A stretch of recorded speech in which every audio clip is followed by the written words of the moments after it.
Hi there. This is going to be part one of assessment of the respiratory system. And as always, it's really important that you know and understand your anatomy and physiology.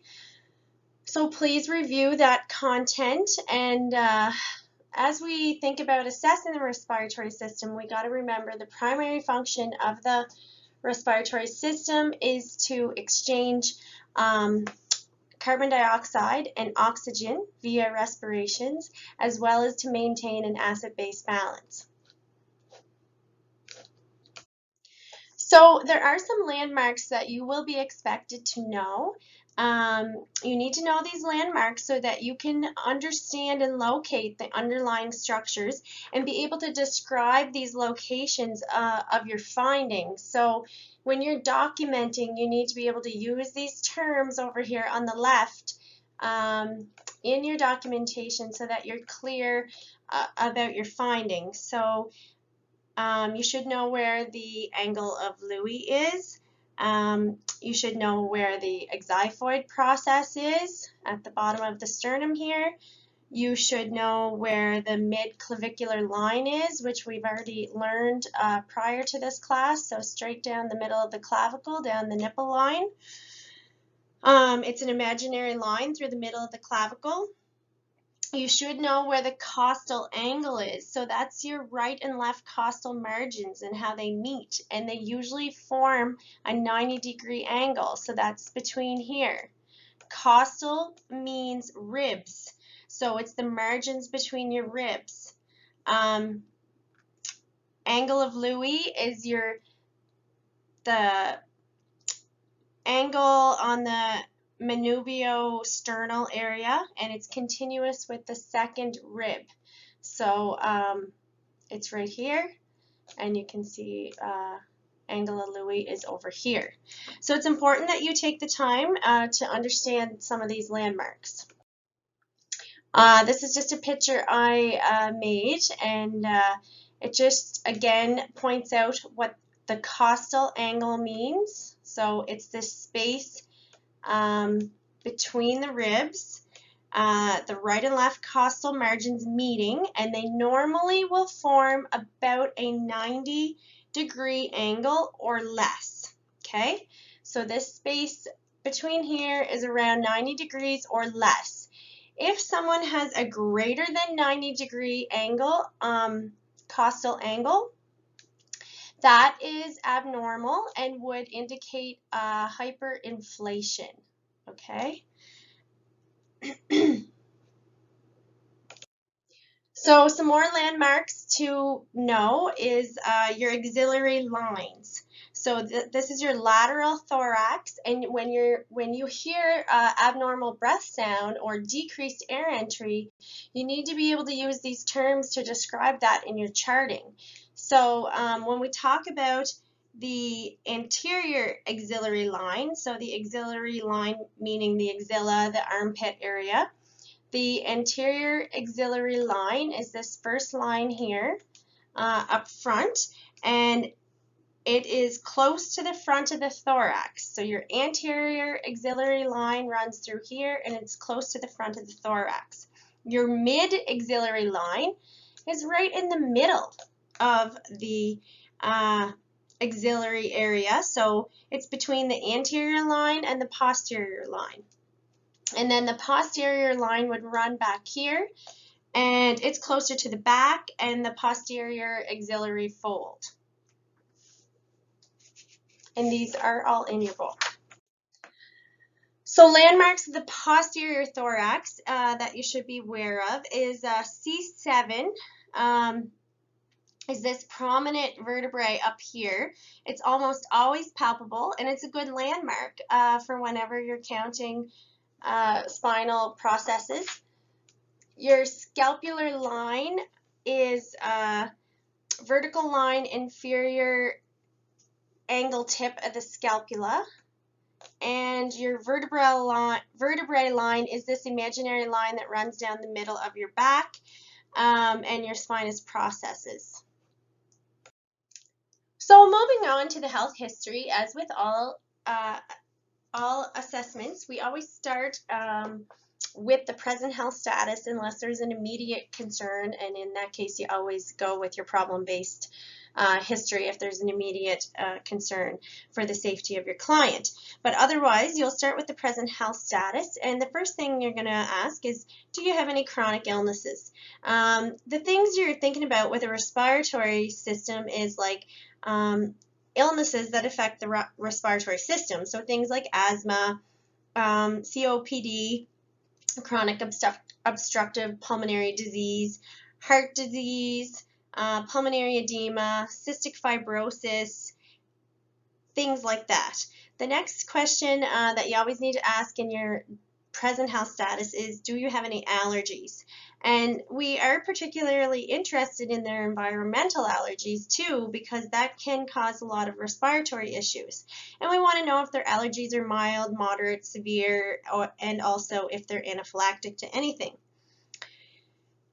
We want to always ask in the present health status, do you have any difficulty breathing during your regular daily activity, your ADLs? Are you on any medications?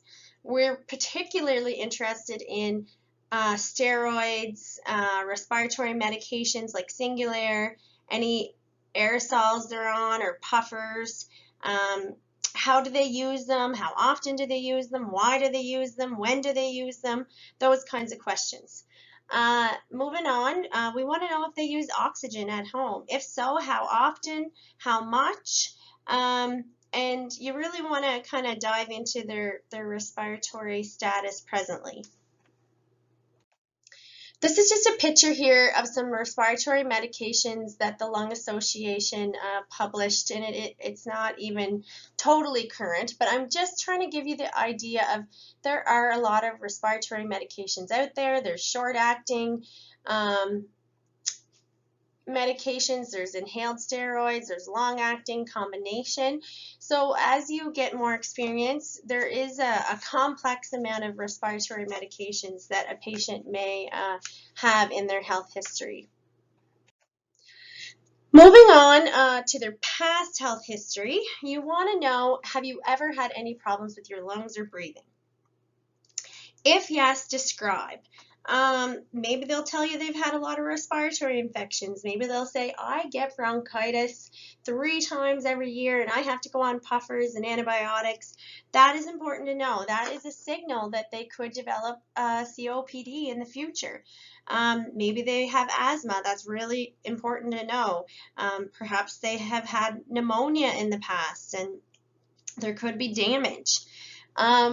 You want to know if they have ever been diagnosed with any respiratory diseases in the past, and if they've ever had any injuries to their chest, like trauma, motor vehicle accidents, a collapsed lung, which is known as a pneumothorax, any violence and injury to the chest, any falls, if they've ever fractured a rib for any reason. And also you want to know if their immunizations are up to date. Moving on to the family history, you want to know, is there any disorders in your family that affect the lungs? So is there a history of asthma in your family, allergies, tuberculosis, cystic fibrosis, lung cancer, pulmonary fibrosis? And were you exposed to secondhand smoke from your family in the past? Personal and psychosocial history, a really important concept is smoking.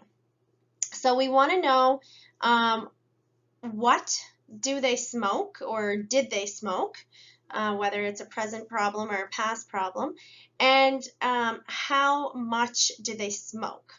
So, and then you want to document that in pack years. And we've talked about this once before, but I'm going to go over it again. So pack years is determined by, if someone says, I smoked a half a pack of cigarettes for 30 years, then that would be 15 pack years, okay? You times the two together. So 0.5 times 30, because it was a half a pack. If they said, I smoke 2 packs a day for 10 years, that would be a 20-pack year smoker. So 2 times 10 equals 20. 20-pack years is how you would document that. And you can look that up a little further if you want to. Their home environment. So you want to find out what's the air quality like? Do they have air conditioning in their home? Do they sleep with a vaporizer on? Is it being cleaned regularly, as they can become moldy? Is there any risk of mold in their house, or any chemicals? Is there smoke exposure? For the occupational environment, you would want to ask things about, well, what do you do for a job? And is there any issues with the air quality? Are they exposed to a lot of chemicals and inhalants? If they work in automotive, if they work in carpentry, they're going to be exposed to a lot of dust. Are they exposed to asbestos if they're also working in construction and things like that, or poor buildings depending on their job? And then travel. This is an important one. Have they traveled out of the country recently to any places with any uncommon or common respiratory diseases? There are a lot of communicable diseases that can be picked up while you're traveling. Things like malaria, tuberculosis, influenza, pneumonic plague, coronavirus, the list goes on. So finding out if they've traveled recently can tell you a valid piece of information in the personal and psychosocial history. Okay, so now we're on to the problem-based history, and remember, as always, we do our old cards. What was the onset, the location of the problem, the duration, characteristics, aggravating or alleviating factors, related symptoms, treatment, and severity. So some problems that people often come into a healthcare professional for are cough, difficulty breathing, dyspnea, chest pain related to their breathing, and voice changes. So we're going to talk about each one. I'm going to try to go fairly quickly to minimize the length of this lecture. You can always press pause and rewind as necessary. So if someone comes in with a cough, of course you want to use your old cards. So I'm not going to go over all the words on those slides in front of you. You can read, and I know that. But some things I want to talk about is, first of all, a cough is the most common respiratory complaint you're going to see. And the timing of the cough is important. So you really want to get a lot of detail about the cough. So is the cough continuous? If it's continuous, we might be thinking more likely an acute infection. Is the cough only at nighttime? If the cough's only at nighttime, we might be thinking something to do with when they're sleeping. So is it gastroesophageal reflux? So they have gastrointestinal fluids backing up, and that's what's causing them to cough at night. Maybe they have congestive heart failure or heart problems. So when they lay down at night, more fluid comes back as edema comes off of the peripheral parts of the body, and it puts more fluid on the heart, therefore the lungs. Is it a postnasal drip, dripping into the back of their throat? Maybe the cough's only in the morning. If the cough's only in the morning, it could be more likely related to smoking, bronchitis. The next thing you really want to pay attention to is the character of the cough. Is it a hacking cough? So a hacking cough can often be related to something like pneumonia. A really dry, non-productive cough is usually allergies. Croup, which is a problem in children, an acute respiratory illness, which causes swelling in the upper airway and makes a very dry, non-productive cough. Medications can cause a dry, non-productive cough, and also coronavirus is a virus that causes a dry, non-productive cough. If it's a barking cough that sounds like a seal or something like that, or a very loud barking sound, that one is usually a croupy cough, and you can look up what these sound like if you want, or pertussis, whooping cough, so it's like a hoop to it.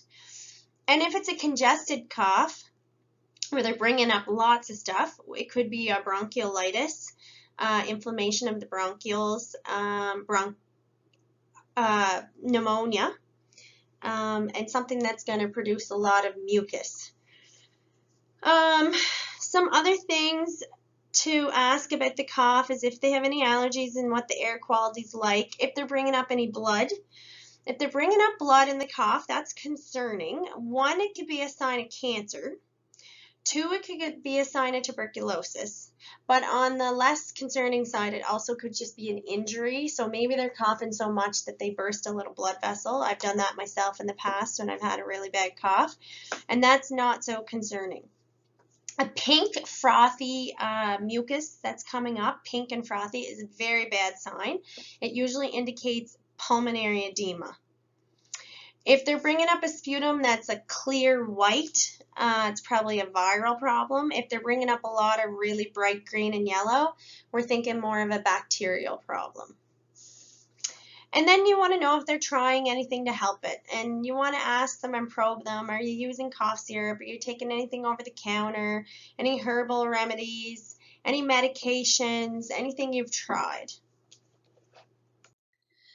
The next one, shortness of breath. Again, really important to get a thorough history on this. So shortness of breath means you're having difficulty breathing. Your breathing is labored. You're huffing and puffing. Again, you want to know, when does it occur? If it's happening at night, and they're needing to sit up to sleep, or extra pillows because when they lay back they feel like they can't breathe, that's definitely indicating likely heart failure and fluid backing up in the lungs. Perhaps it's related to anxiety or exercise or the environment. So you want to find out, when is the shortness of breath happening? You know, is it only happening once in a while and it's whenever your nursing instructor wants you to do a task out in the hospital in front of people, or is it happening all the time, or is it mainly when you try to sleep at night? Those things provide a lot of evidence. Another thing to ask them is to rate their level of dyspnea. So how much trouble are you having breathing on a scale of 0 to 10? And some diseases that cause dyspnea, just to keep in mind, is things like heart failure, congestive heart failure, bronchitis, asthma, COPD, tuberculosis, an airway obstruction if somebody was choking on something, and those sorts of things. You can do a quick measurement of dyspnea, and this is in your book. You can count the words a patient can say between breaths. Usually people can say 10 to 14 words before taking a breath. Patients with severe dyspnea will usually need to take a breath every 3 words, and you could document that as 3-word dyspnea. This patient has 3-word dyspnea. So you could try this with someone at home and get them to read something and see how many words they can read before they have to take a breath, and count them. And most people can do 14 or more. If someone can only say 3 words without having to take a big breath, that's definitely a sign of some severe dyspnea. All right, next is chest pain. So chest pain with breathing. Again, you want to know, when did it start? Is it sudden or gradual? Rated on a scale of 1 to 10. How does it feel? Is it sharp? Is it stabbing? Is it burning? Is it achy? Is it dull? Does it feel like someone's sitting on their chest? If it's cardiac, it's usually going to be a squeezing feeling or a gripping feeling. You want to know when it started. Was there any injury related or an infection and then you got the chest pain? Was there any injured ribs? Does anything make it worse, like moving or coughing? Is it related to food when you eat? Have you tried any treatments like heat, rest, pain meds? And finding out exactly where the pain is. Chest pain related to a respiratory problem usually results from pneumonia, coughing, or a fracture or something like that, or a pulmonary embolism. So there's usually some kind of respiratory history. Hoarseness or voice changes. For this one, You want to know, again, how long this has been going on. So, if you just had a respiratory illness, like a really bad cough and you got hoarse, that's pretty typical.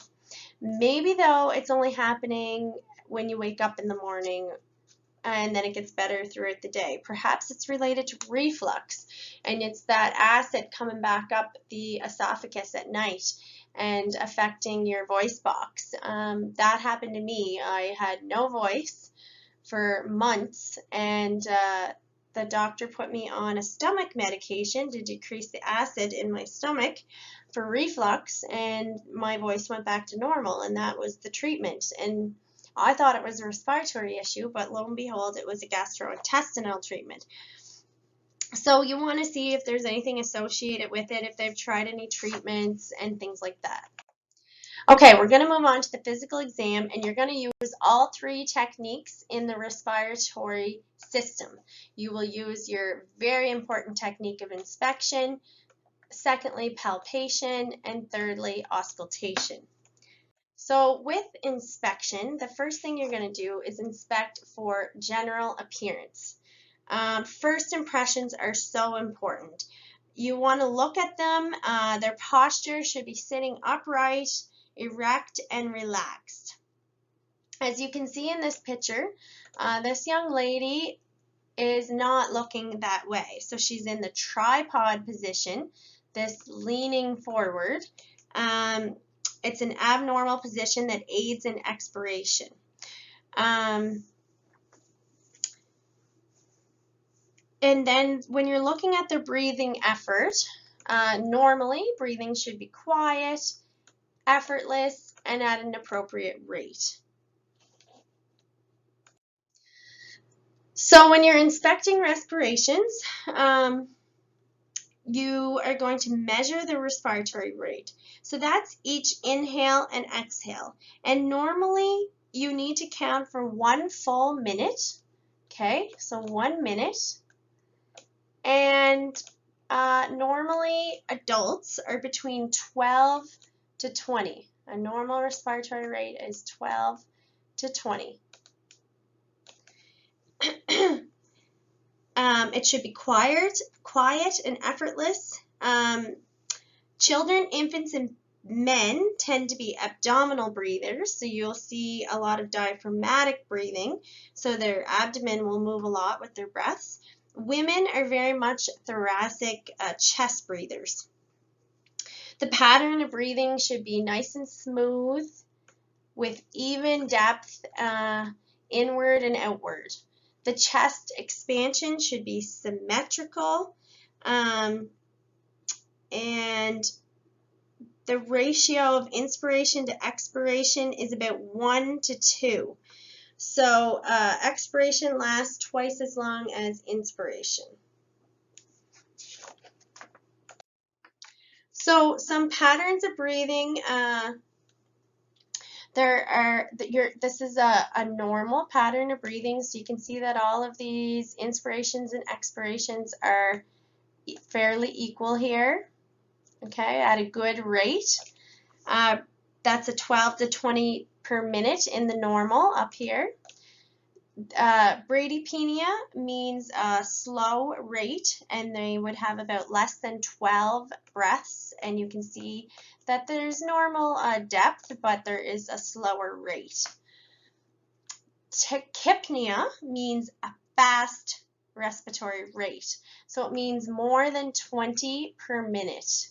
So tachypnea means someone is breathing fast, and we're talking about more than 20 per minute.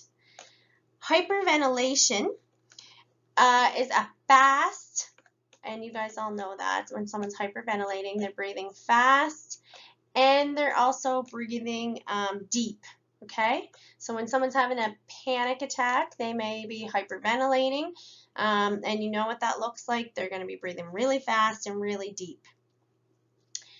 When someone sighs, that is just interspersed deeper breaths. So you can see there's this normal depth of inspiration and expiration, and then sometimes when they sigh, they'll get this really high peak here, and that's a sighing.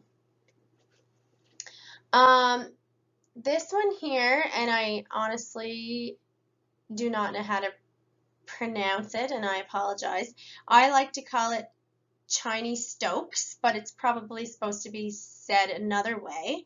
But Chinese Stokes, the way I like to say it, is periods of increased depth and then periods of apnea. So you can see here there's no breaths.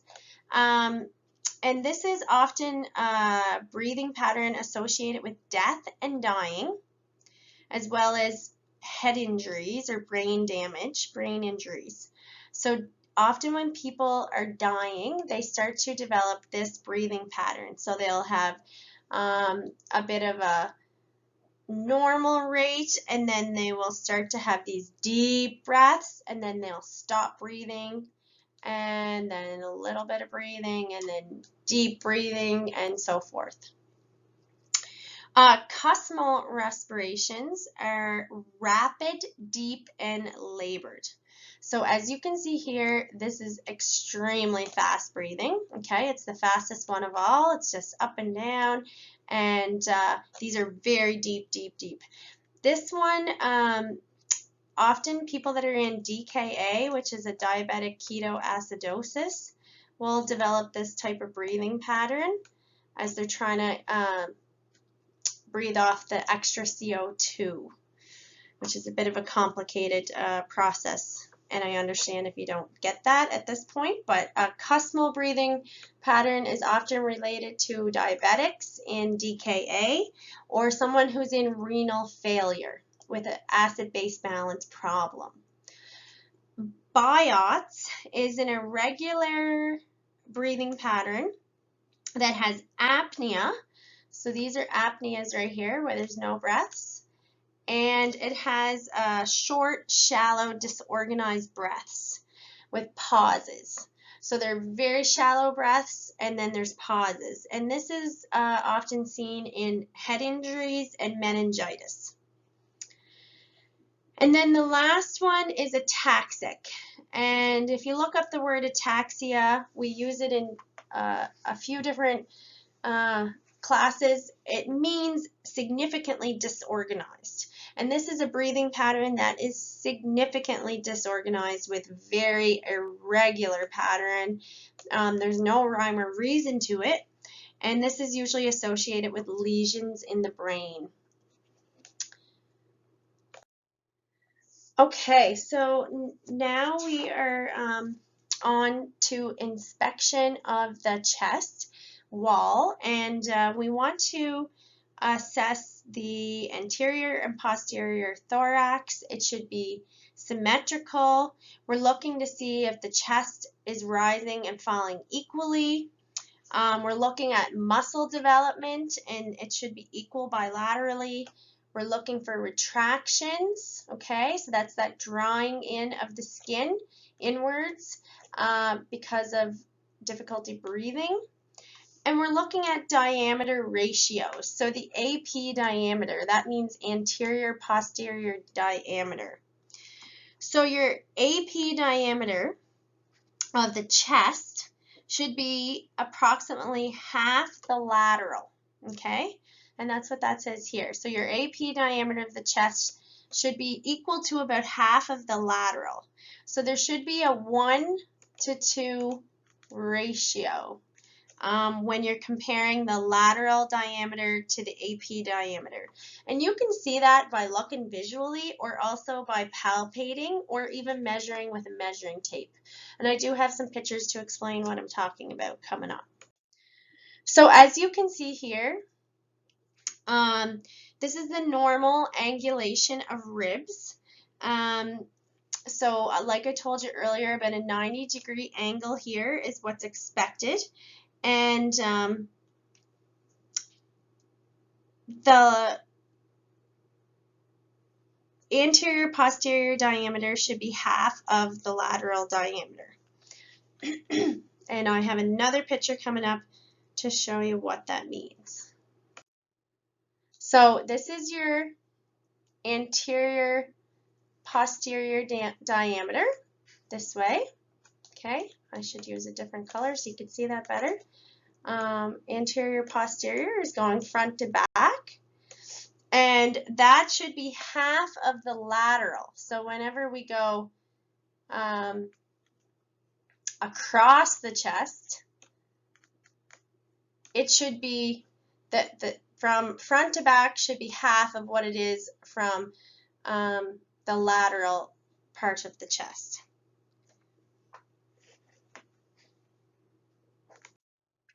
So this is someone here who has a barrel chest, and their AP diameter in this case is 1 to 1.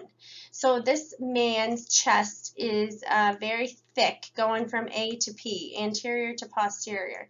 And it's actually equal to when we go laterally across his chest. So if you measured from the front of him to the back of him, it's equal to if you measured laterally across his chest, and that would equal 1 to 1. And that's a barrel chest, an AP diameter that's 1 to 1. And this could be seen in someone with emphysema or COPD. The lungs are overinflated, okay? So the lungs are overinflated. It looks like constant hyperventilation. Air is trapped in a barrel chest. Things like emphysema, chronic lung disease, COPD, damage to the alveoli are reasons why people get what we call a barrel chest. And you can see that their AP diameter that we talked about earlier, it's not 90 degrees anymore. Okay, it's much wider than that. And that's not a 90-degree angle. So it's greater than 90 degrees. And this is another picture here just to drive this point home. So here we have someone with a normal anterior posterior diameter that is half. Okay, so the anterior posterior diameter, if we measure it from right here, AP, is half of the width of the lateral to transverse. And then this man here, he has a barrel chest. So if we measured his AP diameter, it would actually be 1 to 1, and it would be equal. His AP diameter would be equal to his lateral measurement. And this one here would be 1 to 2, which is normal. And this one would be 1 to 1, which is abnormal. And that would be considered a barrel chest. And his lungs are hyperinflated, and it's usually related to a chronic lung disease where there's air trapping in the alveoli.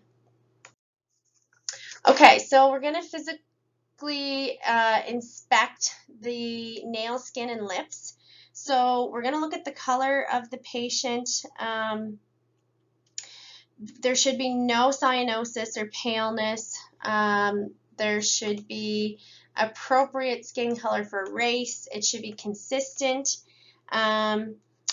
Nail clubbing. So nail beds should be pink, and there should be a 160-degree angle. If it's greater than 160 degrees, we know that they're starting to get some abnormal angle, and once it's over 180 degrees, it's considered nail clubbing. Any person who has a blue color to their skin or mucous membranes, that is a concern. They would be considered cyanotic, and it means they're not getting enough oxygen to their tissues. Yellow fingernails may be from cigarette smoking, so that might be one finding that you will see. We're going to palpate the anterior and posterior chest. So the chest and thoracic muscles will be palpated for tenderness, bulges, and symmetry.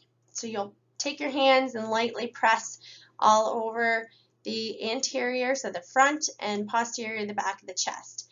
Muscles on each side should be developed the same. Clavicles should be symmetrical. There should be no crepitus. Crepitus means crackling or crinkling of the skin, which can happen in air trapping. So you're going to feel the skin for texture and consistency. And if you find crepitus, this would be abnormal. And it would feel like Rice Krispies crackling under the skin. And it's caused by air in the subcutaneous tissue, caused by an air leak. And you can see this in patients with emphysema or if they've had a trauma. A pleural friction rub is another abnormal finding, and it's when there's an inflamed pleural surface moving and rubbing during breathing. And it can be palpated and is most obvious on the lower thorax because movement range is greatest here. And you're also going to palpate for any fractured ribs, which would also be abnormal. Friction rub may also be noted with listening with your stethoscope as well with auscultation. If you're going to palpate we're on to palpating the anterior posterior chest. You're going to palpate the trachea for position using very light palpation. The trachea should be central. It should be slightly movable. You will notice there's some thyroid cartilage and the Adam's apple in men, and you can feel for any masses or look for any scars. Thoracic expansion is when you place your thumbs along the costal margin with your hands along the lateral rib cage. So I told you you were going to need to know those landmarks. And you're going to observe how your thumbs displace, and you're going to expect them to separate symmetrically as the patient exhales fully. So you're going to put your thumbs on the sternum anteriorly on the front, and they should, when you get your patient to inhale and exhale, they should separate simultaneously, equally away from the sternum. You can also do the same thing on the back. Place the thumbs on either side of the spinal process at about level T9, T10. And your fingers should extend simultaneously, equally laterally, and when the patient takes a deep breath. And that's what you're looking for. You want symmetry with this, and that's called thoracic expansion. And this just reviews what I just told you. If you're getting an asymmetrical movement of your thumbs, it could be related to pain, it could be related to a fracture, a chest wall injury, pneumonia, or a collapsed lung.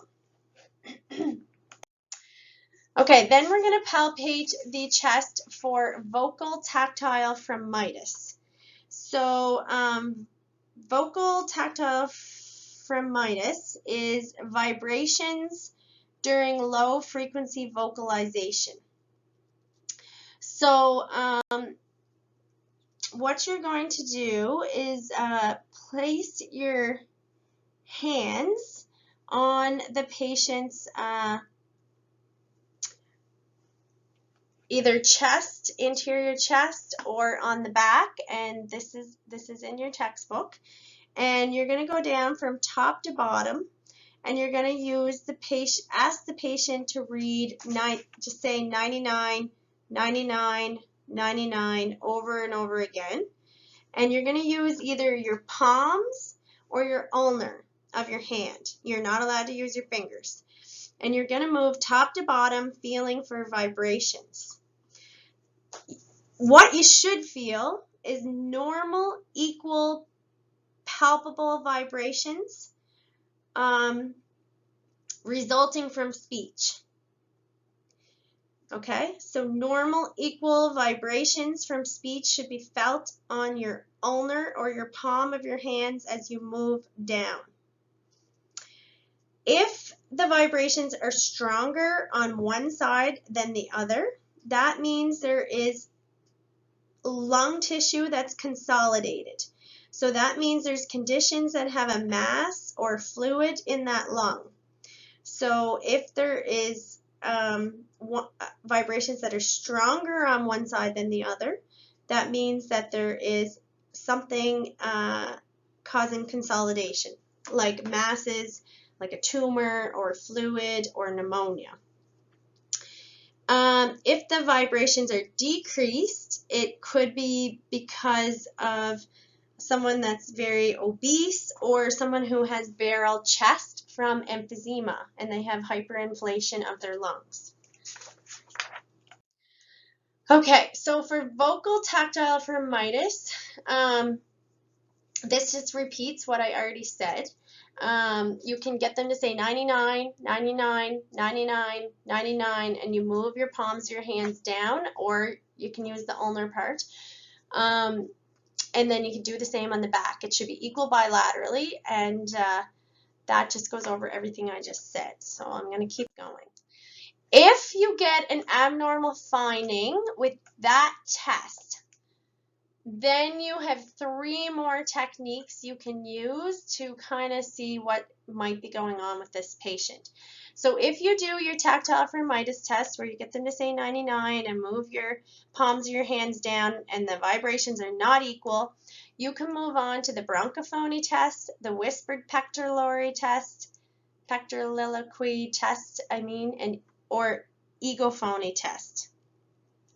You need to know what these mean, but you don't need to perform them in the lab. So in bronchophony, this is pretty cool. You ask the patient to repeat one of the following: E, or 1, 2, 3, or 99, 99, 99. So let's say we say E is what we're going to go with. You listen with your diaphragm, and when you're listening to someone say E, what you should expect to hear is a muffled tone that says nin, nin, nin. Okay? If there is consolidation in the area of the lung over where the examiner is listening with their stethoscope, there will be increased vocal resonance and it'll be louder. And the numbers will become clear and audible. So what I'm saying is, if you ask your patient to say E or 1, 2, 3, what you should normally hear, so we would be happy here, is a very muffled, with your stethoscope, nin, nin, nin. What would be abnormal is if you hear loud and clear 99 or 1, 2, 3 or E, whatever you decided to get them to say. If you could hear it loud and clear, that is abnormal. And if it's increased,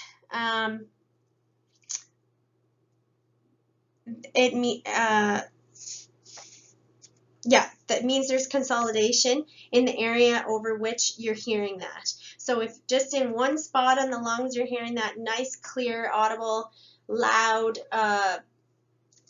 letter or number they're saying, then that means in that area you have consolidation, which could mean pneumonia, could mean a tumor, it could mean a number of things. And you guys can all practice this at home with your stethoscopes.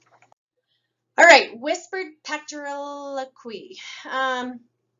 This is if you get a positive bronchophony. So you do your bronchophony and you get a positive. Now you can do whispered pectoraliloquy. You're going to perform this by asking the patient to whisper 1, 2, 3. Okay, so you want them to whisper 1, 2, 3. You're going to auscultate the posterior thorax. Normally what you should hear when they're whispering is a very muffled 1, 2, 3. So very muffled 1, 2, 3. If you hear a very loud and clear 1, 2, 3, that will be abnormal.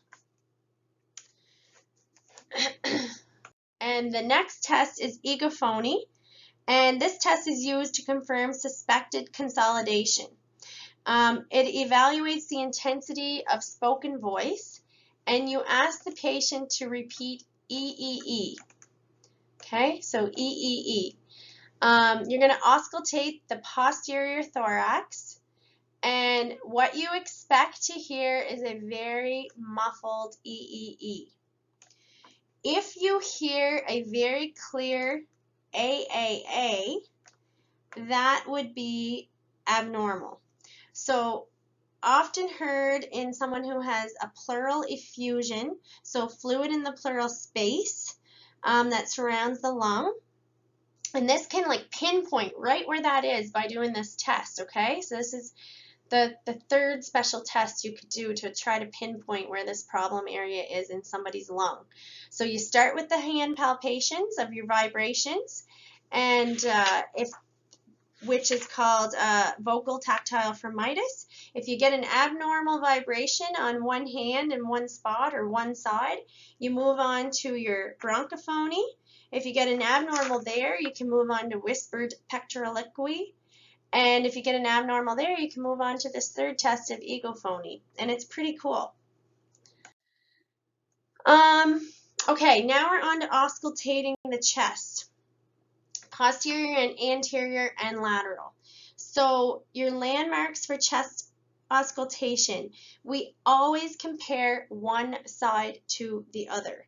We leave the stethoscope for at least one inspiration and expiration before we move it. So over here we have the anterior view on this guy. All right, so I'm just going to guide you with my green ink here. So you would start by listening in number 1 and then move over and listen to number 2, comparing side to side. You'll move down to 3 and then over to 4 and listen on the other side and compare. Down to 5, over to 6, down to 7, and over to 8. Okay, that's for the front of the chest. Then moving to the lateral aspect, the lateral view, we're going to, that's in the axilla area. We're going to listen on number 1, the anterior axilla, and then go over to the other side, anterior axilla, move down, move over to 3, move back over to 4, back to 5, back to 6, and over to 7. I mean, it doesn't really matter which way you go as long as you're comparing side to side, okay? So if you go from, if you start on the right and then you move over to the left, you could move down and listen as long as you go back over here and down like that, and then over here, and so forth. Comparing side to side is what is so important. And then lastly is listening on the posterior part. Again, you're going to start on one spot and then directly move across the spine to number 2, and then move down to 3, to 4, to 5, to 6, to 7, 8, comparing bilaterally. To do this, we want our clients sitting upright if possible, taking deep breaths in through their mouth, out through their nose, and we don't want them breathing too quick because they can get lightheaded. Systematically moving from side to side, going from apex to base. Make sure your patient doesn't become dizzy from too much deep breathing. You want to press firmly with your stethoscope using the diaphragm, and we want to press firmly and put it directly on their skin so that we're not making any extra sounds from clothing or chest hair. And as air moves through the bronchi, it will create a sound wave that travels, and the sounds change as air moves from larger airways to smaller airways. And if sound passes through fluid, mucus, or narrowed airways, it's going to make some extra sounds. And we always work from the top to the bottom. So what are you noting when you're doing this? This is very crucial that you listen right now. You need to be listening for 2 things. So first of all, you're listening for air entry. So is air actually entering?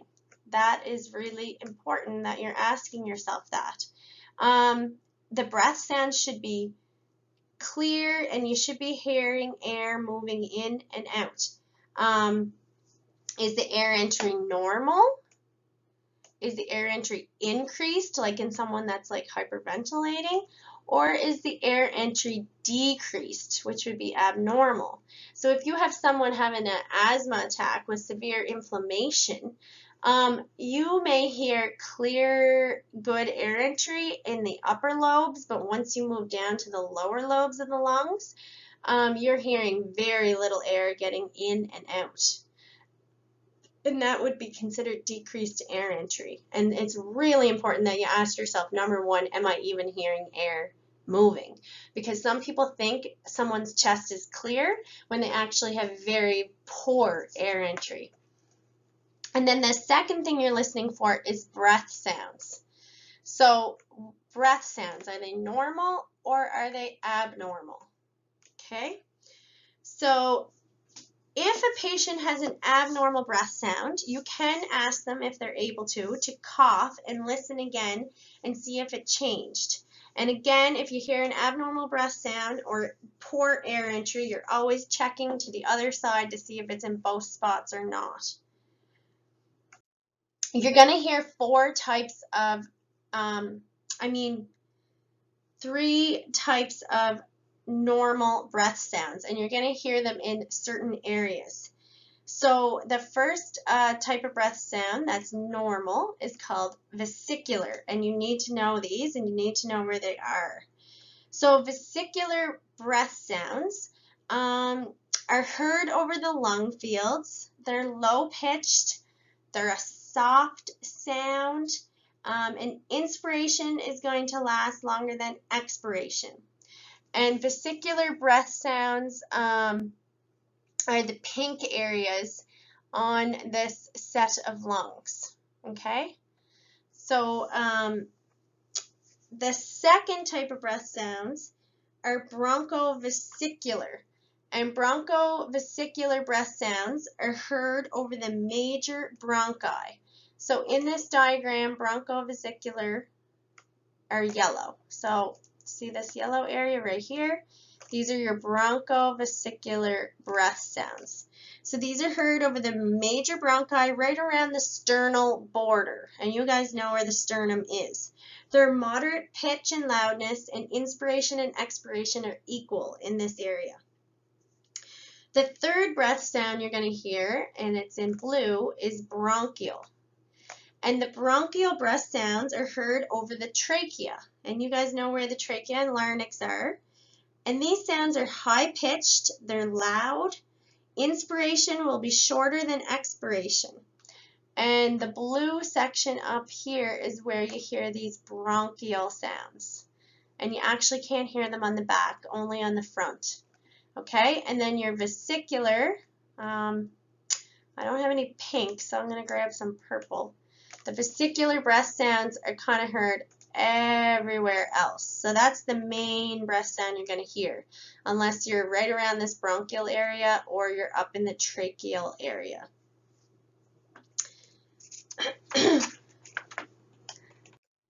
So this talks about everything I just said. So bronchovesicular breath sounds,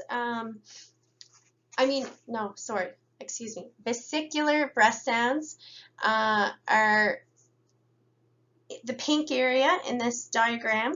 The inspiratory phase is 2.5 times longer than the expiratory phase, which is why we got the 2.5 to 1 here. The sounds are low, they're soft-pitched, they're created by air moving through the small airways, this is mostly all the small airways, right? All the little alveoli. Okay, so those are our vesicular breath sounds. Those are the main breath sounds you're going to hear. They're going to be low-pitched, they're going to be soft, and they're going to be heard all through the periphery of the lungs. Bronchovesicular are moderate pitch. They're a blowing sound created by air moving through the large airways, and They're going to have equal inspiration and equal expiration. And I'm going to move over to the next slide to show you the picture. If you hear these kinds of breath sounds that are moderate pitch blowing sounds in the peripheral lungs, that would be an abnormal finding. And here's your diagram here. Your bronchovesicular, like I did earlier, is just around the bronchi. So just in the middle, around the sternum. And then lastly is bronchial, and it's when you take your stethoscope and you listen up around the trachea and the manubrium. They're high-pitched, they're loud, they're harsh sounding, they're created by air moving through the trachea. Okay, right here, this is where you'll hear them. And they're not normally heard in the lungs. So bronchial breath sounds are not normally heard down in the lung fields, in the lung tissue, and they have a short inspiratory phase and a long expiratory phase. These are your normal breath sounds, guys. You need to know these. And then lastly is your abnormal breath sounds, which are also known as adventitious breath sounds. It's a medical term, adventitious. There are 5 different sounds you might hear in someone's chest. The first one is called crackles. The second one is wheezes. The third one is rhonchi. The fourth one is pleural friction rub. And the fifth one is stridor. These are abnormal sounds that can be heard in lungs. It may be because of a narrowed airway, which would be a wheeze. Okay, so the airway is narrowed and the air is trying to pass through this narrowed airway. It could be because there's fluid in the alveoli, which would be your crackles. Okay, so your alveoli are filled up with fluid. It could be stridor, makes a very high-pitched sound because of a narrowed upper airway. You can watch the second part of the respiratory online lecture to learn more about abnormal breath sounds. That's it. Thanks.